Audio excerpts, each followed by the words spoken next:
Let me share a life story with you.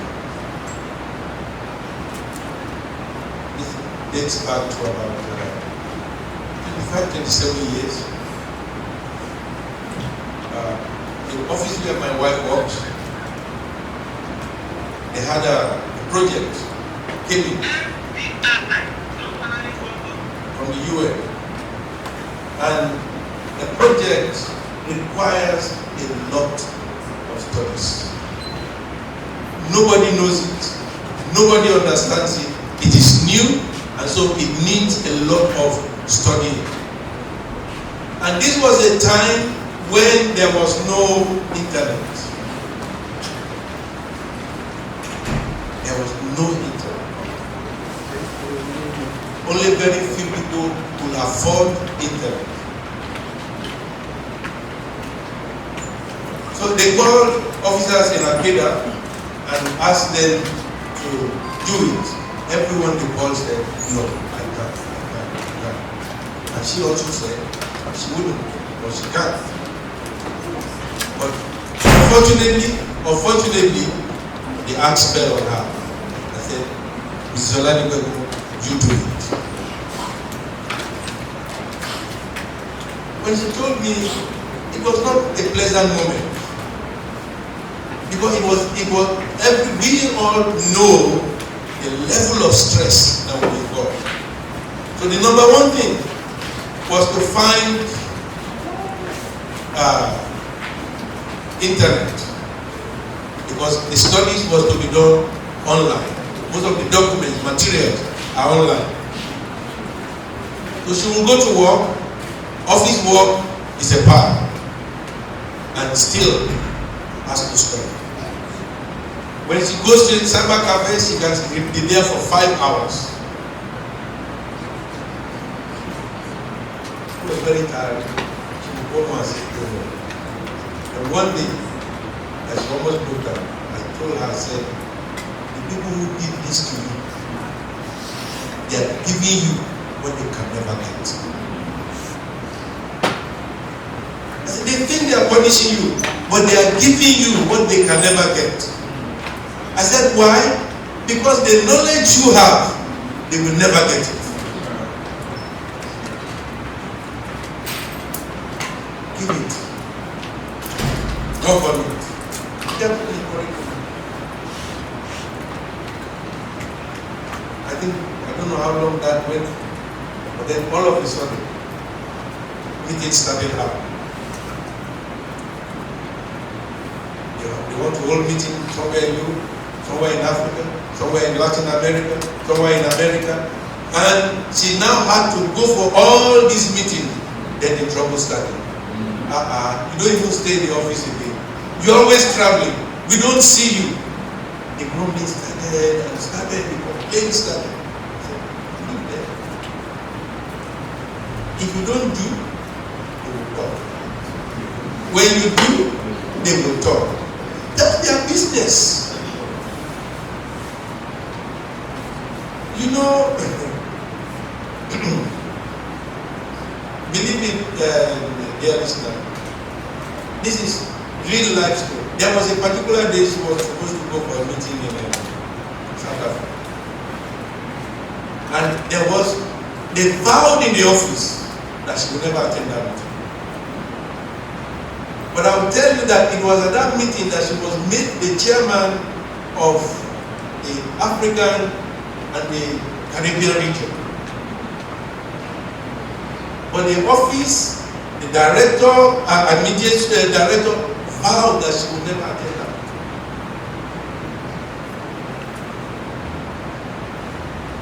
We went for visa.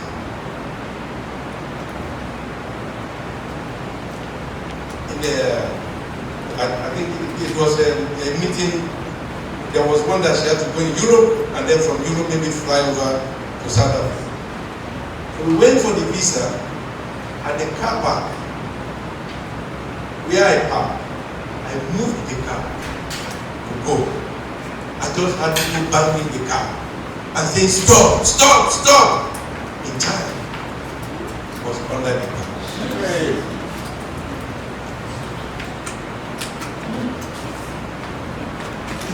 child came from, nobody knew. And this is God. I drove over that child. Thank God, none of her body parts was by the tire. She was just under the car, and the car went over her. And immediately I went past, this child got up and was walking away. And people started and people started shouting on the little boy, that where do you come from? Where is your mother? Where is your father? People just came to me and said, you be a man of God. Keep serving that God. We don't know where this child comes from. Nobody saw the parents. They just asked me, just go. How was it? Because the flight was on Saturday. On the Friday, we went to the market because she needed to stock the house for us. From the market, we were in the traffic. When these young men were playing around, and they pushed one of them right in front of the car, and I knocked him down. The following day, so you can see how deadly, how terrible the devil can be. But one thing he can do is to try. He can never succeed.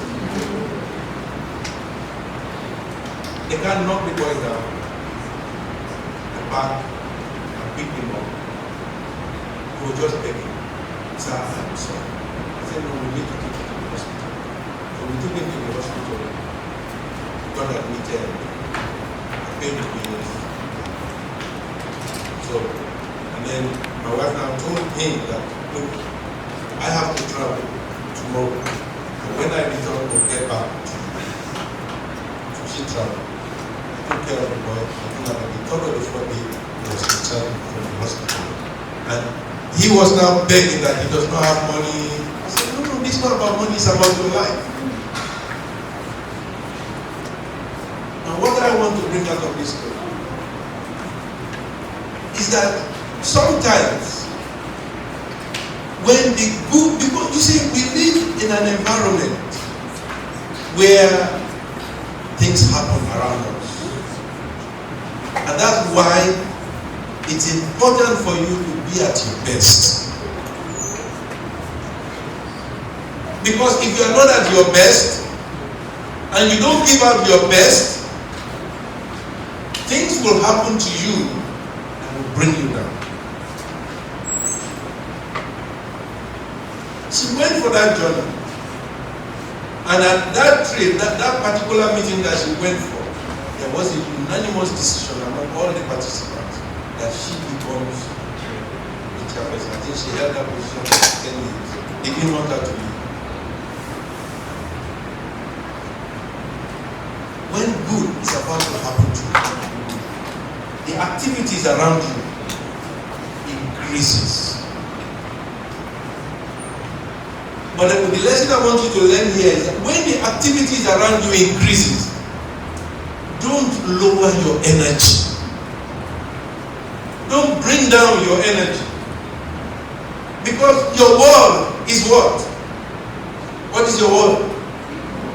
Equal. It's the people. They are your world. They increase their energy. They increase their activities around you, both positive and negative. It just begins to, everything just begins to go on around you. And the tide of wrong is also there. And that's why we need to stand. Because there is greater success waiting for you. There is greater success waiting for you.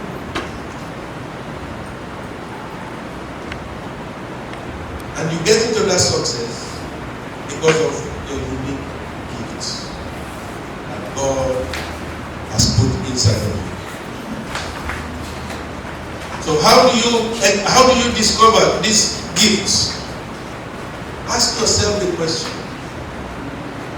what do I enjoy doing for people? We enjoy doing for people. It's one way.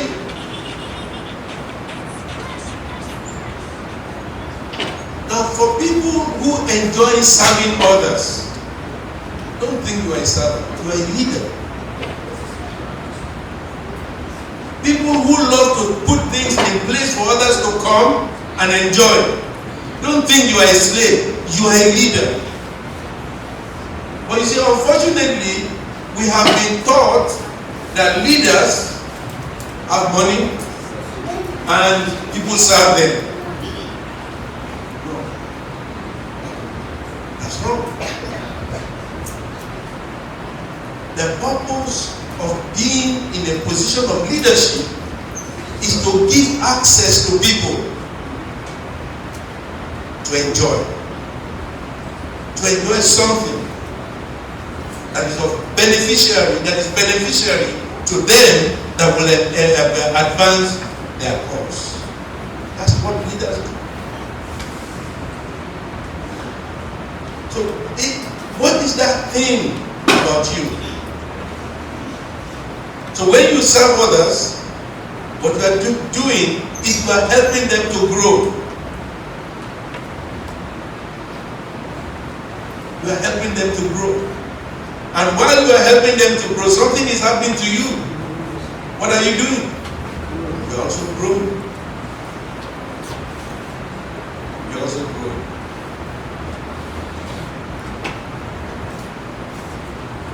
I think I've been speaking too much. I'm time has gone. But you know what? We can't wait for you to change. When I say we, I mean every one of us.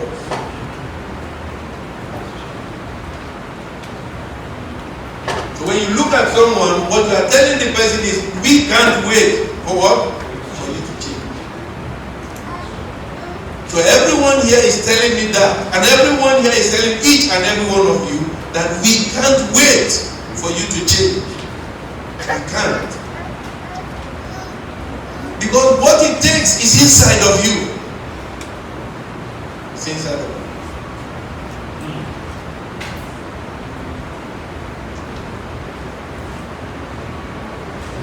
Who do we need? Who do you need to make that change? We need who? We need you. For that change to happen, we need who?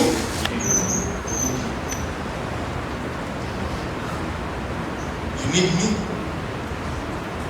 And we all need all of us.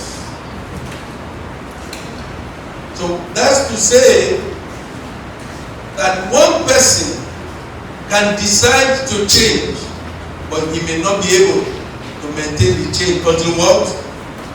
His word or her word is helping. Let me give you a scenario.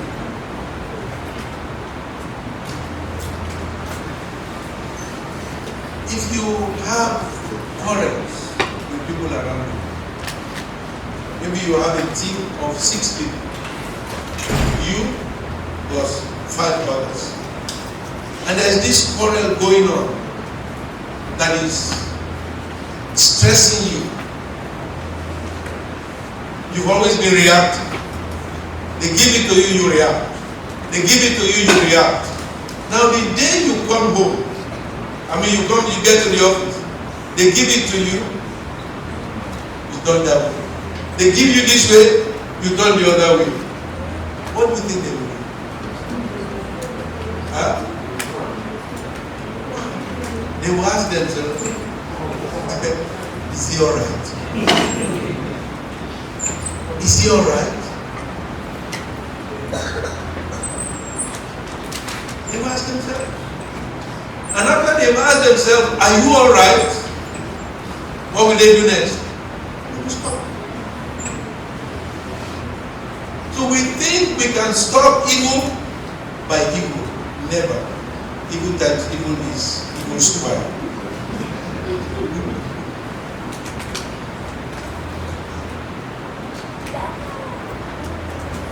We need ourselves. The fact that we don't understand how much we need ourselves is the reason why we cannot cooperate. The fact that we don't understand how much we need ourselves is the reason why we are always pointing accusing finger. Do you know somebody that you hurt becomes difficult to love? It becomes difficult. And that's why it is not good for us to walk to the point where people get hurt. And there are different levels of hurt. Someone can get hurt emotionally. It can be healed. But when you damage the spirit of somebody, you have lost that person. When you damage someone's spirit, you have lost that person for life. It will take the grace of God for that person to love you again. And we push ourselves sometimes to the limit. We forget that we need one another. It is not religion that should bind us together. No. Neither should it divide us. It is not the tongue or the tribe that we belong to that will bind us together. Neither should it divide us. But the fact that we all form the world that we live in. And if any one of us is misusing the grace and the ability that we have inside of us, then we are making the world a bad place for all of us to live. When you take what is the common good of everybody and it becomes my good, you rob every one of us of our commonwealth. We need all of us. We need all of us. What do you think is the first thing we need to do if you will change your world? What do you think is the first thing for us to do?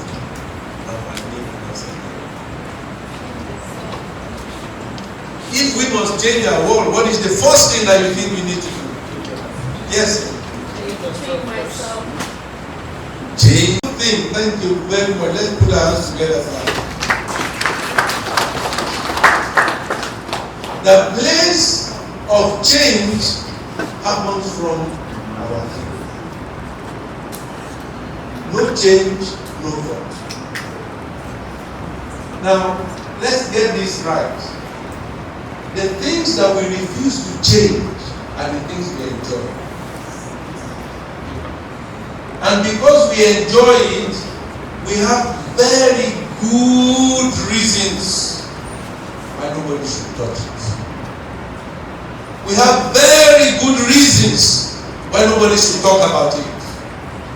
We have very good reasons why nobody should go there at all. Why? Because that is the world that I want to maintain. That's what the word I want to maintain. So we allow people to talk about the one on the periphery. But the deep one, don't talk about it. How many of us here have issues with somebody? And when anybody wants to mention, say, no, forget it. Let's not even go there. Let's not even talk about that. Or it may not even be an issue with somebody, but something about yourself that you know and other people know. And when those people want to talk about it, because you don't want to confront it, what do you say? I beg.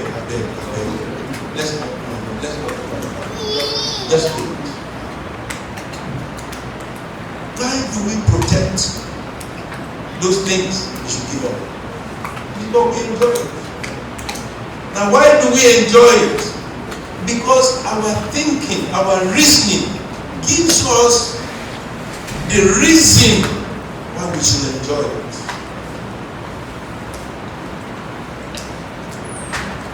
The things we don't enjoy, we have good reasons why we don't enjoy it, and we have good reasons why we should throw them out. So a man can never be different from the way he thinks. From the way he speaks, the things he says, the way he dresses, the way he addresses people, and the things he hears when people talk to him.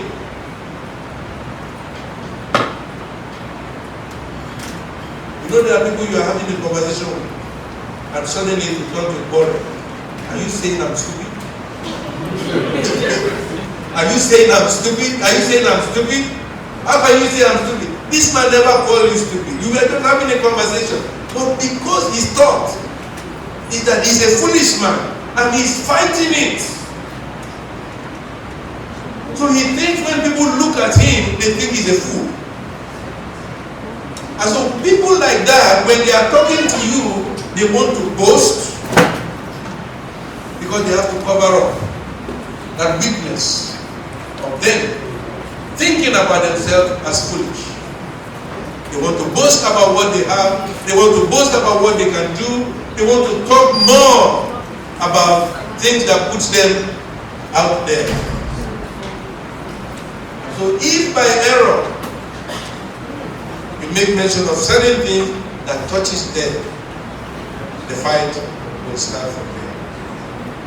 Change your thinking, because you can never be better than how you think. You can never go further than how you think. As you are seated here today, all the things that are impossible to you are impossible because of what? You have said they're not possible. Nobody said it for you. You may even be praying about it, but because you have said, you know, some people when you are coming, they say, you don't know my family, you don't know where I come from.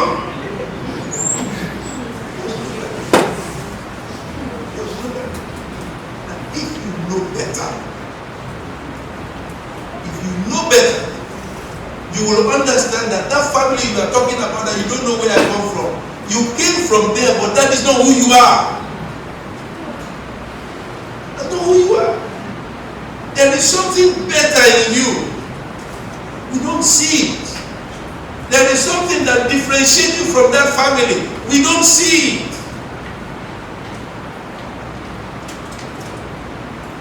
Look for that great thing inside of you. And don't allow the limitation of your parents to limit you.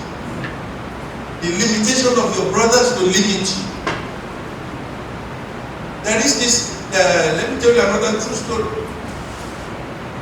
about the man called David. He was a young boy. And his father sent him to go and give his brother who were in the army and fighting. Go and give them food. The moment the brothers saw him, their thought about him, the way they think of him, was the way they spoke to him. Have you come here again with your pride? Have you come to spy on us? At what point in time did he tell them that? They never had that conversation. Many of us are worried about what people are thinking about you. You will die. You will die, they will leave. They will leave. You will think and think and think about what they think about you until you fall sick. They are enjoying.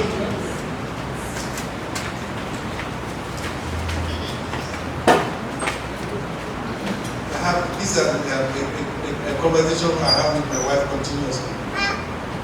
And if anybody comes to me and says, oh, I had your thing. I say, oh, really? That's good. Is that what you believe? I'm not going to ask for anything. If you can think so, that I'm a thief. Now, how can I prove? So it means you can think so low of me, And if you can think so low of me, I cannot bring you to my level. I leave you at your level. And I'm going. I will not waste my time on people who think low of me. They have not come to add any value to me. They have come to devalue my life. Will I waste my time and give myself over to someone who will devalue me? No. That's you. You think so? It's okay. Oh, is he not going to tell the whole world? I will prove myself to people who value me. There's nobody that is good to everybody. You're only good to some people. No matter how good you are only good to kill yourself.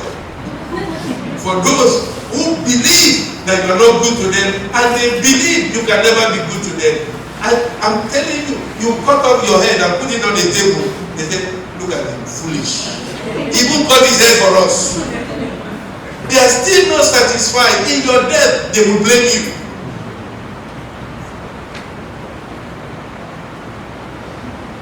There is so much you have to offer. There's so much you have to offer. There's so much you have to give. There's so much you have to do than to allow yourself to be weighed down. You go to bed at night, instead of you thinking of the great things that you can do, you are busy thinking of, this story has gone far. Oh, my God, how will I face them tomorrow? Are they going to kill you?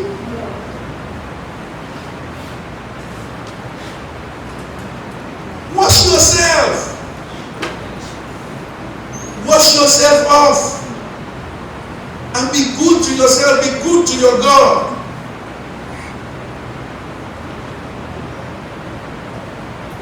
If you don't change your thinking about yourself and change your thinking about how people see you, you cannot attain your potential. You cannot attain your potential.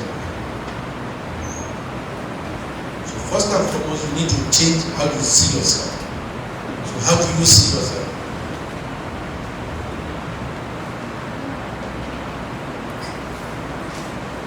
Do you see yourself as, I think I will struggle until I die? It cannot change. That's what will happen to you.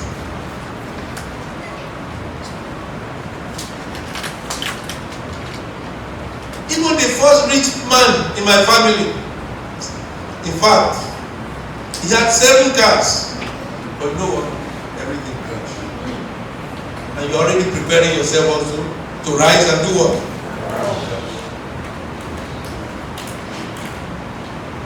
You cannot be better than your thinking. Take that. If you are not taking anything home tonight, take that.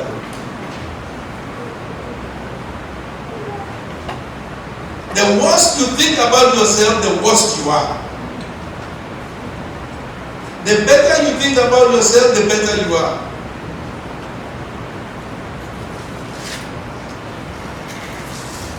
Change how you think about yourself.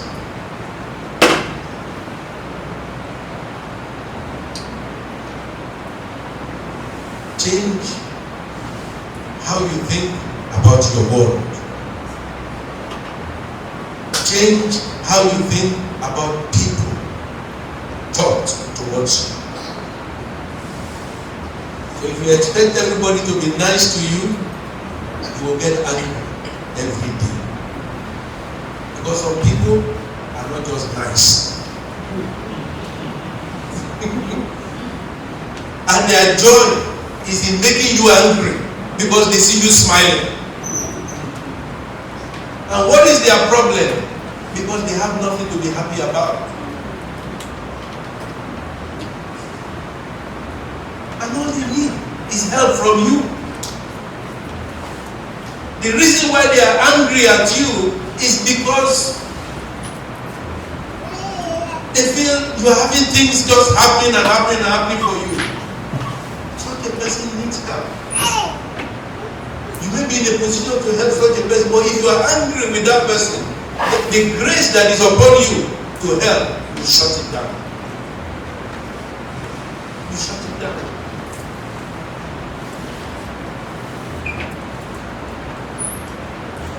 Everybody cannot love you. Everybody cannot be nice to you. Everybody cannot speak good about you. Everybody cannot praise you. Change your thinking. And so don't get into that realm of disappointment when you hear people say bad things about you and you want to kill yourself. Do you know how this is affecting the young generation today? How you see children in their teens, they shut themselves off from their parents, they shut themselves off from everybody because they've been bullied online. From Twitter, TikTok, from Instagram, and from Facebook. I went to visit a mental home in Switzerland. Very big. I was a young person who went to see them. I was shocked at the number of children who had never gone. The hospital was filled to capacity. They had to move young people to the adult section. They took a section of the adult side and gave to young people. When you ask what's going on, it's all happening in school. It's all happening in school and online. So those who cannot kill themselves are going depressed. Let's teach our children. They cannot kill themselves for people who will live after them. They cannot run mad for people who will have good jobs and be living good lives. They cannot.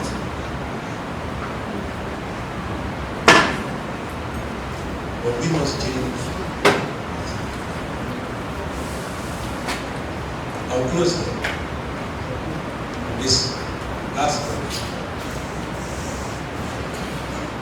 The assumptions we make restrict our thinking and therefore restrict our possibilities. The assumption comes also from our thinking. This is also an ongoing conversation with my wife, because we all assume every day. You see someone close the eyes, what do you assume? Huh? He's sleeping. It's natural. You see someone with food on the table and he's seated by the table, what do we assume? He wants to eat. Or you are just coming in from outside and you see plates on the table and two people are seated by it, what do we assume? They just finished eating. Who told you? Who told you?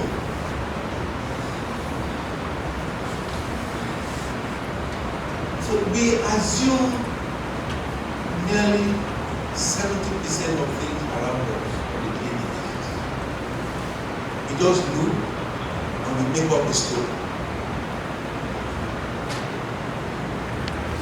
Do you know how many homes assumptions are destroyed because they made up stories? Do you know how many businesses have been disrupted because of made up stories based on assumption? I want you to get this in, that your assumption restricts you from thinking. Because thinking is a strategic thing. Thinking is it's not flimsy. It takes a lot of energy to think. You are putting the brain to work when you think. But a lot of Africans are lazy to think. It's easier to do what? Assume. It's easier to assume. So why do I want to bother myself? Now people who think, you know what characterizes them? They ask questions. Because they want to know why. If not this, why that? If not this, why that? They keep asking questions on questions on questions because they want to find out. So people who assume don't have time. People who assume are not ready to ask questions. People who assume are comfortable because they know it all. Why should I ask? And when you think you know it all, you've gotten to a point where you can't grow anymore.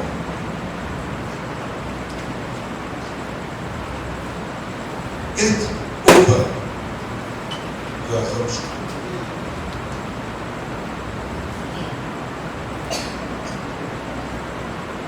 What assumption do you have about yourself?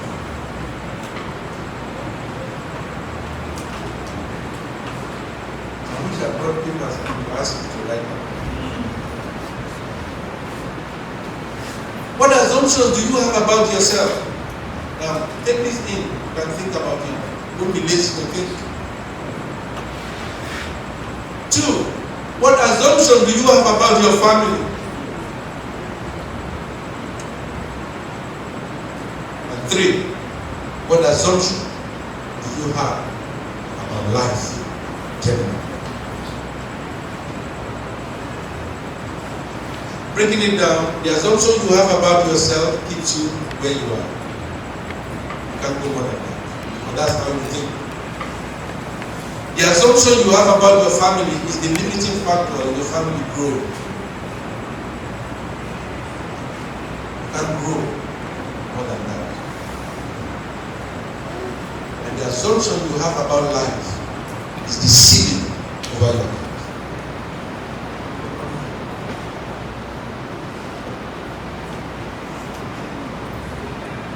What assumption are you living by now? Give it up. Snap out of it. Snap out of it. And some of these assumptions are things that I want to stop, but they just permit me to nail this one. I feel like stopping, but I want to forget it. Some of us, we have very terrible beliefs. Very terrible beliefs. Even the disciples of Jesus Christ, they were on the boat, and their boat was rocking with wind, with trouble, and all that. And then they started feeling their next assumption was that what? They were going to die. What makes them not to think, oh, we overcome it? They assume the day the end has come, we are dying. And as they were in that situation, they saw Jesus walking on the water, coming towards them. What did they say? They said, he's what? A ghost. Who told them?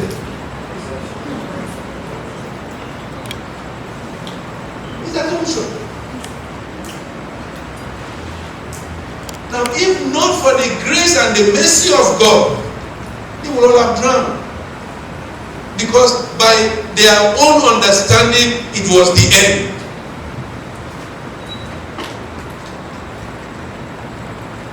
By grace, I enjoy grace and I talk grace. I have one idea that if I'm in an aeroplane and it crashes, I'll be the only survivor. So there's no day, in fact, there's not going to be any accident. I believe that if I fall inside water, I don't even know how to swim. Fish will bring me to the end. I will ride on the back of the fish and it will bring me. I don't live in fear. I don't want to live by assumption. And then if it happens, well, I'm gone. I'm not there to see what has happened. But for me, I will live well. I will live in the positive energy that God has given me. I will think right.